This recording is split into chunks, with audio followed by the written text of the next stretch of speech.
Bonjour à tous, bienvenue pour la quotidienne du 1er mars. Au sommaire, aujourd'hui, nous donnons la parole à l'association Free Ukraine et à sa présidente Ludmila Meuly. Ensuite, on ira du côté de Copeil, on donnera la parole au syndic Gérard Produit pour revenir sur la séance extraordinaire qui avait lieu hier soir avec notamment à l'ordre du jour le projet de piscine patinoire de Terre Sainte. Enfin, on terminera l'émission sport avec l'entraîneur du FC Stade Lyonnais, Anthony Breza sera avec nous. De ton côté, Alexandre, où est-ce que tu nous emmènes aujourd'hui ?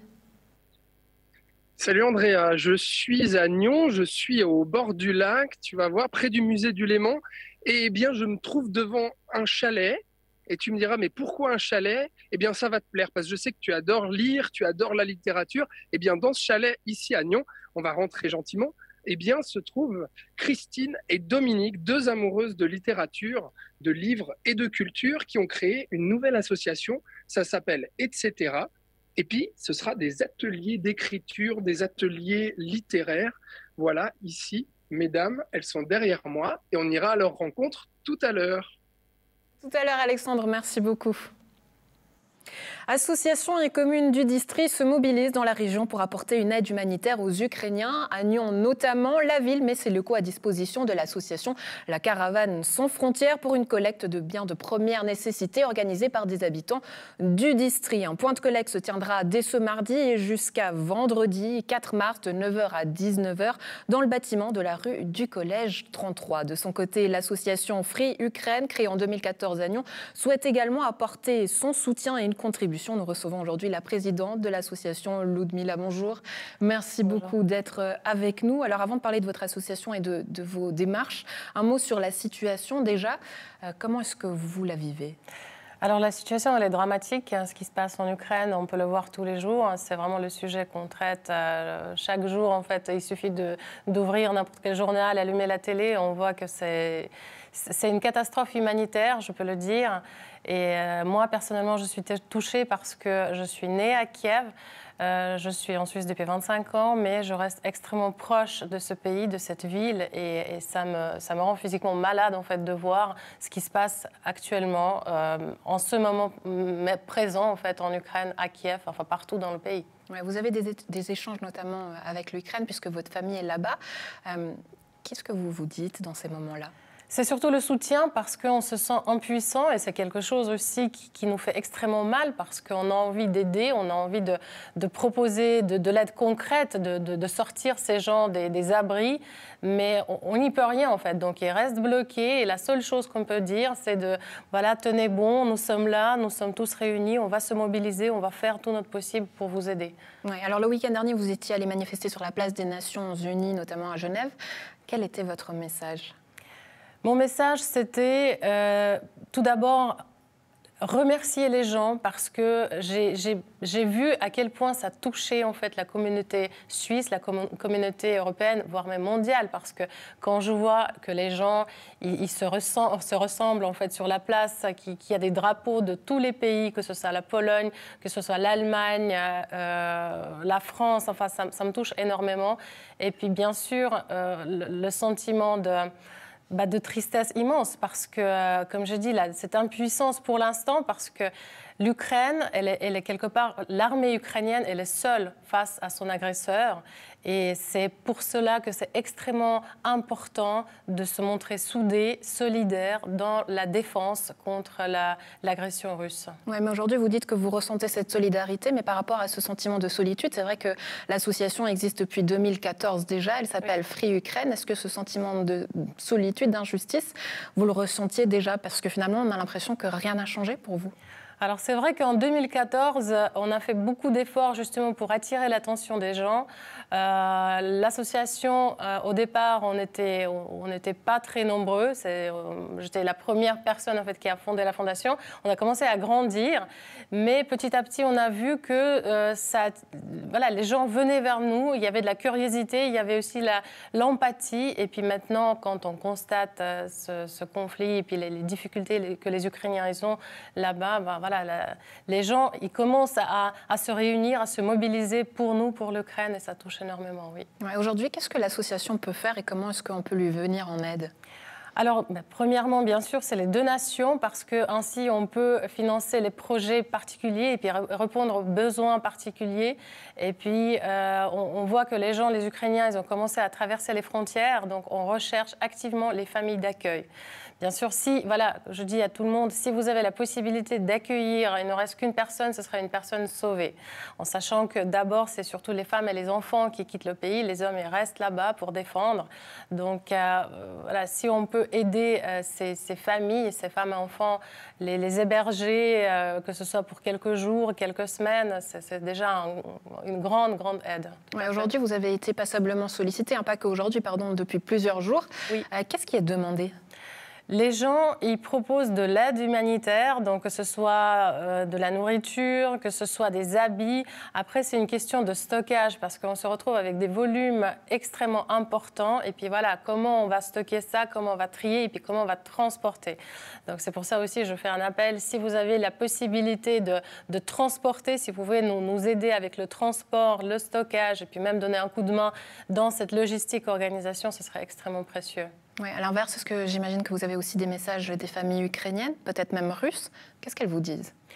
Alors, effectivement, il y a des personnes russes qui me contactent et ça me touche aussi parce que c'est, quelque part, ce n'est pas vraiment la guerre entre les Russes et les Ukrainiens. C'est une personne qui a décidé je ne sais pas qu'est-ce qu'elle a décidé, de se prouver ou de prouver au monde. Et on constate quand même qu'il y a des Russes qui veulent nous aider, d'ailleurs, qui font partie de notre association. Donc moi, je peux inviter les gens qu'à venir et puis de se réunir, parce que c'est que comme ça, ensemble, on pourra combattre en fait cette folie folie de guerre. Ouais. Aujourd'hui, le message que vous aimeriez donner, ça serait lequel ? Parce que c'est vrai qu'on a parfois l'impression de l'extérieur que voilà, c'est deux pays qui s'opposent. Est-ce qu'aujourd'hui, tout ça, ça ternit aussi peut-être l'image des uns et des autres ? Quel est le message à donner ? Message à donner, enfin, si je parlerais avec mon cœur, je dirais l'Ukraine, c'est un pays libre, c'est un pays souverain, c'est un pays européen. Donc, en fait, j'invite les gens à aider l'Ukraine par tous les moyens, parce que si on n'aide pas l'Ukraine maintenant, je pense que l'Europe, elle est vraiment en danger. Voilà. Donc, on est tous concernés, sans exception. Sans forcément être ukrainien, sans forcément avoir famille là-bas. Ce sont des personnes comme vous et moi, donc il faut absolument faire quelque chose dès maintenant. Oui. Ouais, enfin, si on veut vous aider, où est-ce qu'on peut vous contacter, Ludmila ? Alors, notre site internet, www.freeukraine, tout attaché en minuscule.ch. Et puis, vous pouvez envoyer un mail pour toutes les questions. On va répondre info@freeukraine.ch. Ludmila Meuly, merci beaucoup d'avoir été avec nous, nous avoir parlé de votre association Free Ukraine. Excellente journée à vous et à très bientôt. Merci beaucoup, excellente journée. Au revoir. Retour sur la séance extraordinaire du Conseil communal de Coppet du lundi soir. À l'ordre du jour, notamment la présentation du projet piscine patinoire, mais également un point concernant la situation financière de la commune. On va en parler avec le syndic de la ville, Gérard Produit. Je vous laisse me rejoindre sur le plateau, venir avec nous pour nous en parler justement de cette séance extraordinaire qui avait lieu hier soir. Est-ce qu'elle a été longue ? Vous avez bonne mine, donc ça a l'air d'aller. J'ai toujours bonne mine. Elle a été passionnelle, passionnante, intéressante et relativement longue, oui. Ouais, relativement longue, notamment, j'imagine, par rapport à ce projet de piscine patinoire. Est-ce que vous avez pu répondre à toutes les demandes et les inquiétudes ? Non. Il faut être franc. Toutes les inquiétudes ne sont pas levées. Quand on se lance dans un projet de construction qui est quand même conséquent, si on souhaite avoir levé toutes les incertitudes, on ne fait pas le projet. Il y a aujourd'hui, notamment sur le coût des matériaux, l'évolution du coût des matériaux, des incertitudes, même si je pense que les gens qui sont en charge de ce projet ont bien montré qu'ils ont conscience de ce souci, qu'ils ont pris un certain nombre de précautions, des informations, des marges financières pour éviter de mauvaises surprises. Mais qu'est-ce que ça veut dire, pardonnez-moi Gérard Produit, parce que c'est vrai que lorsque on avait entendu notamment le syndic Demi, M. Schmitt, lors de l'Assemblée des syndics de Terre Sainte, il avait dit qu'il y avait une ligne rouge à ne pas dépasser concernant le montant, 56 francs par personne, que vous alliez pouvoir maintenir ce montant-là, qu'il serait même en dessous. Donc cette question de clou, est-ce qu'elle est vraiment encore en questionnement ? Il faut voir deux choses. Quand j'évoque la problématique des coûts de l'investissement et on va dire de la fluctuation des matériaux en fonction de la pandémie, des problèmes d'approvisionnement qu'on connaît, ça c'est un élément du dossier. Et ces coûts-là, en fait, sont pris intégralement en charge par le constructeur, qui est la société anonyme Arsco SA. Et puis, ce qui intéresse les communes, c'est ce qu'elles vont payer. Et ce qu'elles vont payer, c'est les conseils communaux ont validé le déficit annuel, donc la prise en charge de la charge d'exploitation. Et puis, les conseils communaux ont voté un montant allant de 56 à 59 francs. Ça date d'il y a 7 ans. Alors la ligne rouge, c'est ce fameux 56 francs. Et aujourd'hui, Arsco sait qu'il ne doit pas dépasser en fait, la décision qui s'impose aux autorités de 56 francs par habitant. Et hier soir, on a eu la démonstration assez claire qu'en fait, on est en dessous de ces 56 francs. Et j'ai fait le calcul pour la commune de Coppet, comme on avait anticipé en 2013 de possibles évolutions démographiques. En fait, ce qui avait été prévu en 2013 est plus élevé que ce qui va nous coûter aujourd'hui. Donc, en fait, la décision du Conseil, qui était donc de 56 francs, qui est cette fameuse ligne rouge à ne pas franchir, elle s'est éloignée puisque un travail important a été fait aussi par le constructeur pour limiter les coûts et réorganiser les aspects financiers. C'est vrai qu'on parle de la hausse des coûts des matériaux, mais on ne parle pas de la baisse des taux d'intérêt. À l'époque, les calculs avaient été faits avec des taux entre 5 et 5,3%. Aujourd'hui, on est à 1%. 1,5% sur 30 ans. Sur 30 ans, c'est aussi important parce que c'était un sujet de débat, savoir quelle garantie financière on pouvait avoir sur un projet qui s'amortit sur 30 ans. Ça devient forcément très technique, mais Gérard Produit, là où je voudrais aussi en venir, c'est que finalement, c'est un vieux projet. Hein. Ça débute même en 1987. On est là plusieurs années après. Il y a eu aussi ces procédures juridiques. Le projet a été en arrêt. Mais qu'est-ce qui fait qu'aujourd'hui, ça cristallise encore, que ce dossier-là sont encore cristallisés alors qu'on est à bout touchant, hein, que les travaux vont commencer? Oui, il y a 7 ans, il y a eu un plébiscite des conseils communaux. Aujourd'hui, il faut le dire, le projet n'arrive pas à un moment idéal en matière financière. La plupart des communes en Terre Sainte voient leur capacité financière réduite par une pression fiscale que je trouve choquante de l'État. Et évidemment, la commune de Coppet n'échappe pas à cette règle. En particulier, elle a un taux d'impôt qui est très bas, ce qui péjore évidemment nos finances. On a une situation qui est très difficile. Ouais, mais qu'est-ce que ça veut dire qu'aujourd'hui, la situation financière de Coppet et même de toute Terre Sainte va cristalliser tous les projets, qu'on ne peut plus aller de l'avant parce que la population va être réticente? Non, mais je pense que c'est c'est être responsable. Et les conseillers, hier soir, ont fait valoir cette inquiétude que de dire, puisqu'aujourd'hui on se trouve dans une situation financière critique, est-ce que c'est le moment d'investir 19,5 millions? La question est posée, est légitime. Il se trouve que, malheureusement, le projet a déjà démarré. C'est peut-être ça que les gens n'ont pas compris. Le projet, il a démarré il y a 7 ans. Certes, il y a une procédure juridique, mais il y a déjà plusieurs millions qui ont été engagés. Il y a des contrats de travaux qui ont été signés. Et en fait, toutes les décisions sont prises. Donc, c'est compliqué aujourd'hui de revenir en arrière. Mais est-ce que vous pourriez revenir en arrière, alors, sachant que voilà qu'aujourd'hui le permis de construire a été attribué, que le premier coup de pioche peut être donné au mois prochain, est-ce que vraiment on va revenir en arrière? Non. On ne va pas revenir en arrière parce que le projet est parti, les investissements ont débuté, le travail a été fait et on doit respecter les conventions qui ont été signées entre les différentes communes. On peut toujours imaginer des solutions juridiques pour revenir en arrière, mais ça voudrait dire beaucoup de coûts, en particulier pour la commune de Coppet.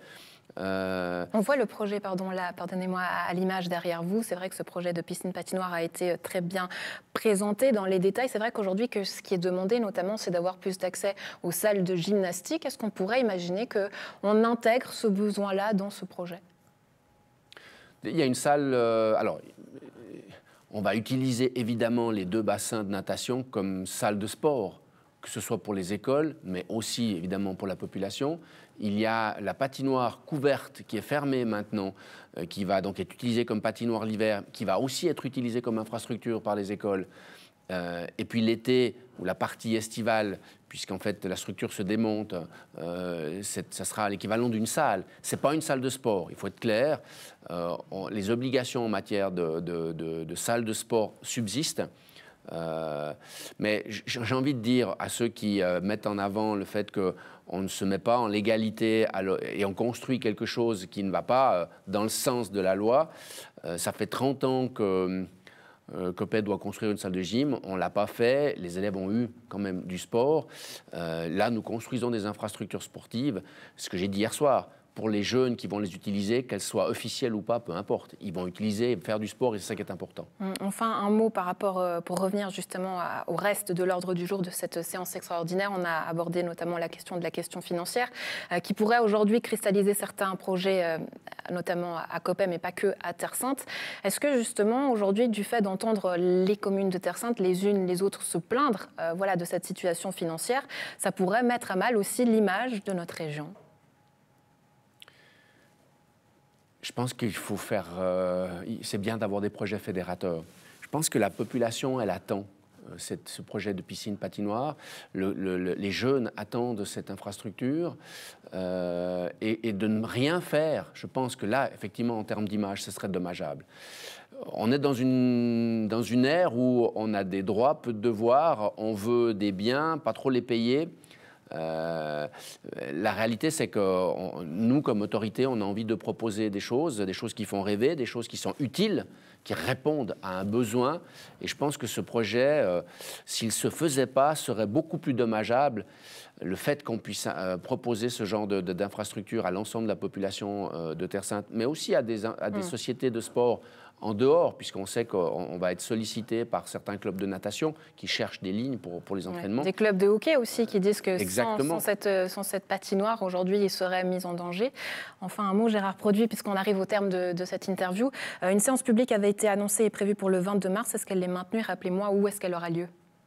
Alors, elle est maintenue. Comme je ne suis pas l'organisateur de cette salle, je ne voudrais pas dire d'erreur, mais je soupçonne qu'elle sera organisée au théâtre de Terre Sainte, bâtiment emblématique qui se trouve juste à côté de la future piscine et patinoire. Ouais. On aura toutes les informations, en tout cas, sur le site de l'ARSCO. Gérard Produit, merci beaucoup d'avoir été avec nous. Excellente journée à vous.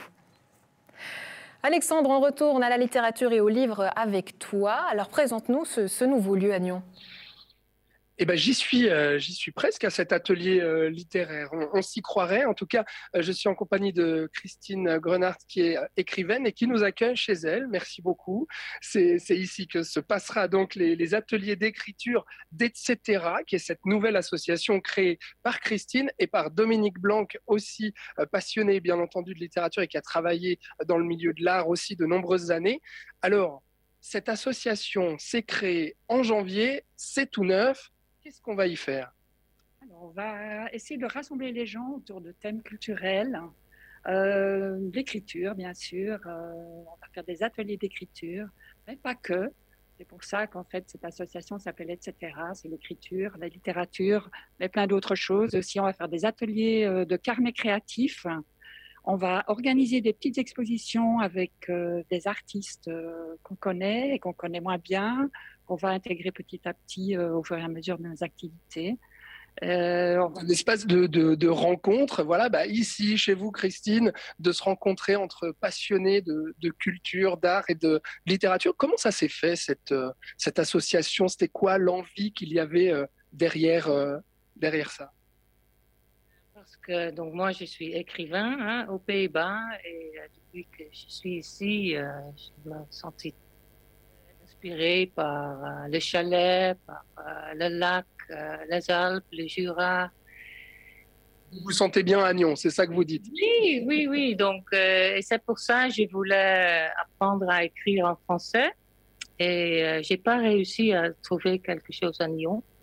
Donc j'ai dû aller à Lausanne et maintenant, j'ai dit, donc pourquoi pas organiser quelque chose à Nyon? Donc on a trouvé quelqu'un qui va animer les ateliers.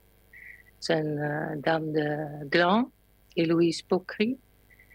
Et donc, c'est pour ça. Donc j'ai rencontré Dominique, on est devenus des amis. Comment ça s'est fait, cette rencontre, d'ailleurs, entre toutes les deux? C'est toutes les deux que vous avez créé cette association. On comprend qu'il y a d'autres personnes qui vont se greffer. Et d'ailleurs, voilà, on peut le dire aussi, s'il y a des passionnés de littérature, d'art, de culture qui aimeraient rejoindre, etc., voilà, allez-y. Mais toutes les deux, vous avez décidé de lancer ce projet. Comment vous êtes rencontrés? Alors, on s'est rencontrés parce qu'on chante toutes les deux dans une chorale à Prangin, en chœur. Et un jour, en fait, je faisais un petit blog pour le site de la chorale, et puis j'ai interviewé Christine par rapport à son travail d'écrivain. Et là, on s'est un peu dévoilé, on s'est rencontrés, on est devenus amis. Et on s'est rendu compte qu'on avait en fait la même ambition de partager cette culture, de partager notre enthousiasme pour les choses et d'intégrer en fait la culture comme lien social. Et voilà. Et je pense que c'est ça, c'est l'enthousiasme qu'on a toutes les deux de créer quelque chose ensemble. Alors, on peut donner rendez-vous déjà aux téléspectatrices et téléspectateurs que l'association sera officiellement lancée le 6 avril avec des portes ouvertes pour justement savoir un petit peu ce que vous proposerez. Mais aujourd'hui, est-ce que vous savez un petit peu combien de fois par semaine vous allez organiser ces rencontres? Est-ce que vous avez un programme déjà un peu défini pour les mois à venir? Oui, donc l'atelier d'écriture, ça va être une fois par mois. Et on va commencer avec les ateliers de carnet créatif aussi une fois par mois. On va aussi organiser quelque chose qui s'appelle Café Récit. C'est une organisation suisse. Et en fait, on va faire une formation demain matin pour animer le Café Récit. Et ça, des lectures, hein. Non. Non, je me trompe, j'y connais rien. Alors, en fait, les cafés récits, c'est des groupes de rencontres de parole plutôt. Donc, on lance un thème et on parle ensemble autour de ce thème. Il n'y a pas d'écrit, c'est tout verbal. On échange, on écoute l'autre. Et voilà, en général, ça fait du bien. Donc, Ça peut pour tout le monde, hein? Donc hommes, femmes, vieux, jeunes, différentes cultures différentes, donc vraiment pour tout le monde. Pour tout le monde et aussi pour les artistes, parce que je crois que l'idée derrière, etc., c'était pour les passionnés, mais aussi pour promouvoir, pour mettre en avant les artistes et leur permettre d'avoir des connexions entre eux. Oui, absolument. Se rencontrer, l'échange de compétences entre les artistes et nous, nous pouvoir les mettre un peu en valeur, parce que souvent un artiste est concentré sur son art et n'a pas toujours la possibilité de le mettre en valeur, de faire de la publicité pour sa sculpture, pour sa photo qui est magnifique. Et donc nous, on veut juste les aider là et les suivre et puis les faire connaître aux autres. Alors ça s'appelle... On va faire des expositions ici. Vous allez faire des expositions chez vous alors? Oui, donc ça va être super. Hein? Oui, des petites expositions ici, en effet. Et puis alors, on va peut-être organiser des autres expositions extramuros par la suite, dans des endroits qui nous restent à trouver, en fait, des endroits inhabituels. C'est tout ce qu'on vous souhaite. En tout cas, merci beaucoup, mesdames. Déjà, merci de l'accueil et puis merci de nous avoir parlé donc de cette association qui est toute jeune. Du coup, ça s'appelle Etc. Vous l'aurez compris. Alors, Andrea, si tu veux aller sur le site, c'est etc-nion.ch. Et puis là, vous retrouverez les contacts de Christine et de Dominique pour pouvoir peut-être participer et venir le 6 avril, du coup, à cette première journée de rencontre d'Etc. Ouais, tout ça pour partager des expositions et des lectures surtout. Merci Alexandre, très belle journée à vous. Et on passe au sport. Le FC Stade Lyonnais a repris le championnat de Promotion League après une victoire face à Sion 2. Les jaunes et noirs se sont inclinés samedi dernier à Carouge. Anthony Breza, bonjour. Merci beaucoup d'être avec nous. Alors avant de parler de ces derniers matchs et de la suite surtout, comment s'est passée pour vous cette pause hivernale sans avoir eu accès à la pelouse ? Oui, on parle souvent de ça, mais bon, ça c'est des choses qu'on ne peut pas maîtriser. On a repris le 10 janvier, on a eu 6 semaines de préparation avec 5 matchs amicaux. C'est long parce que les joueurs veulent reprendre le championnat rapidement. Ils attendent que ça dès la reprise. En Suisse, on a une longue trêve. Alors j'espère qu'on arrivera à nos fins en allant à l'étage au-dessus, parce qu'il y a beaucoup moins d'arrêts. Ouais. Parce que là, il faut savoir qu'on a arrêté 5 semaines, plus 6 semaines de préparation, ça fait 11 semaines d'arrêt. C'est un nouveau championnat qui commence, les équipes, elles se sont renforcées. Il y a plein de choses qui se passent dans les équipes. On a eu le Covid. Forcément, cette pause, Anthony Breza, a un impact aussi sur les joueurs. C'est vrai qu'on voit, là, puisque vous avez repris ce championnat, une victoire, une défaite. Est-ce que c'est cette pause, justement, qui a eu un impact où il faut aujourd'hui relancer la machine et tout le monde ? Non, on est tous logés à la même enseigne. Toutes les équipes sont là, au même même niveau. Après, on a eu le Covid aussi, pas mal de... Là, maintenant, il y a la grippe qui arrive, alors on est content que ce soit la grippe et pas le Covid. Mais oui, c'est un nouveau championnat, il faut remettre un petit peu tout en place, tout en marche, comme on dit. Après, on a fait une bonne reprise à Nyon, où on a gagné 4-2 contre Sion. Malheureusement, on a joué le derby à Carouge, où après 10 minutes, on était à 10 contre 11. Ça, c'est pas évident non plus, on n'a rien lâché, on est allé jusqu'au bout de nous-mêmes et on perd 3-2. Mais les joueurs ont tout donné et se sont accrochés. Maintenant, voilà, on a 2 matchs charnières qui vont arriver et j'appelle de nombreux publics qui pourraient être là déjà samedi à 16h. Ouais, c'est-à-dire que l'aspect et la participation du public a aussi son rôle à jouer. Anthony Breza, c'est ce que vous nous dites. Mais l'objectif, c'est quoi? C'est garnir cette 3e place du classement? L'objectif, c'était d'être dans les 6 premiers. Après, avec la direction, on a changé un petit peu les objectifs parce que ça marchait bien. On était 3e et on veut rester à cette 3e place. Et puis après, je sais que vous allez me poser sûrement la question, la montée, la Challenge League. Aujourd'hui, on prend match après match. On avance, on progresse. Et puis, on verra où on sera dans 10 matchs. Parce que 10 matchs, ça sera 30 matchs de la saison régulière où on arrivera en fin de saison. Et après, on partira sur des playoffs sur 5 matchs. C'est des premiers au 6e, ou alors des 7e au 12e, ou alors des 13e au 16e qui font les barrages pour ne pas descendre. Voilà. Donc vous ne mettez pas la pression sur l'équipe sur cette Challenge League, mais forcément on a envie d'y rêver, d'y croire. Votre œil est forcément attiré aussi par l'écran parce que vous voyez les joueurs, peut-être ce qui a à corriger ou pas. Aujourd'hui, sur quels aspects il faut travailler? Il faut l'aspect mental. Parce qu'ils sont prêts physiquement, ils ont de la qualité technique, on a un très bon groupe, on voit qu'il y a de la joie dans ce groupe, il y a de la bonne humeur. Je ne vais pas dire que c'est pas nouveau à Nyon, mais ça arrive sur 2-3 saisons où on a un bon coup à jouer. Cette année, il y a un bon coup à jouer, on doit prendre match après match et déjà passer par une victoire contre Zurich qui est juste derrière nous et ça va être un match difficile. Ouais, samedi à 16h, c'est là où vous donnez notamment rendez-vous au public pour venir. Enfin, un mot pour la suite. Voilà, on l'a dit, elle est toujours misée un jour après l'autre. Mais comment on fait pour, en tant qu'entraîneur, pour aujourd'hui, peut-être motiver les équipes? Parce que voilà, on a vu qu'il y a eu cette pause, qu'il fallait jouer match après match. Mais en tant que foot nyonnais, qu'est-ce qu'on peut espérer pour l'équipe et pour la suite? Ce qu'on peut espérer tous autant qu'on est, c'est déjà gagner samedi. Et puis d'enchaîner des bons résultats. On parle souvent de série. Il faut faire une série pour se rapprocher de Bellinzone et de Brattenrein. Ça, c'est clair. Et puis après, à mon niveau, à moi, c'est de laisser tout le monde dedans, mentalement. Parce qu'avant d'être des sportifs, c'est des êtres humains. Et puis, il faut essayer de les comprendre. C'est un énorme boulot à faire. Mais on est là pour ça. Et puis c'est génial de gérer des humains quand on voit cette humeur et puis les résultats actuels. On a vraiment envie de continuer et puis ça passe par une victoire samedi. Ouais, partager des moments d'échange entre humains aussi avant le sport, ça fait du bien, surtout par les temps qui courent. Anthony Breza, merci beaucoup d'avoir été avec nous. Excellente journée à vous. Et puis à la maison, donc rendez-vous ce samedi 16h pour soutenir ce FC Stade Nyonnais. Un plaisir d'avoir été en votre compagnie. Bonne suite de programme. À demain.